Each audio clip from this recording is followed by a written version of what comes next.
The year was 2037.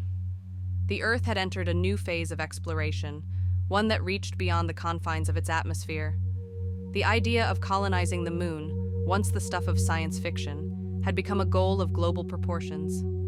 Governments, corporations, and private individuals were all pushing toward the moon with everything they had. In the heart of one of Earth's largest spaceports, located in the Nevada desert, a team of engineers was preparing for one of humanity's most ambitious endeavors, the colonization of the moon. Among them was Emma Chen, a 28-year-old engineer whose dreams of space exploration had been ignited in childhood. Now, she was standing on the threshold of the future she'd always imagined. Chapter 1: The First Launch. It was a chilly morning when the first set of equipment was set to launch. Emma stood on the observation deck of the spaceport, watching as the massive rockets, tall as skyscrapers, were prepped for liftoff. Her breath misted in the cold air as she adjusted her visor, ensuring her face shield was securely fastened. Today wasn't just any launch, it was the launch, the one that would send critical infrastructure to the moon: habitat modules, solar arrays, rover transporters, and mining equipment. This was the beginning of the first permanent human settlement on another celestial body.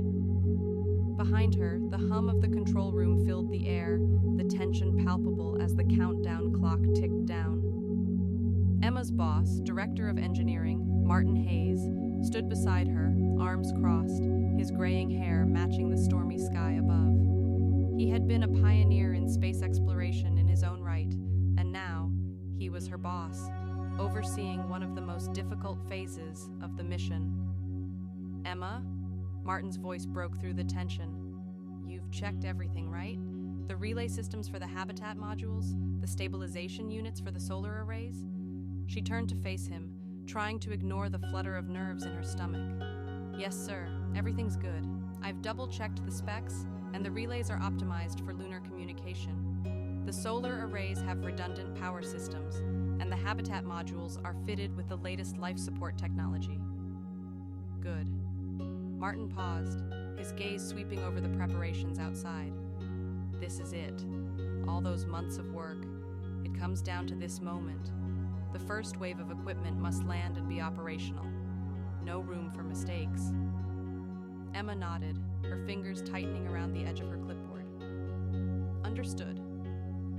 As the final seconds of the countdown approached, the spaceport fell into complete silence.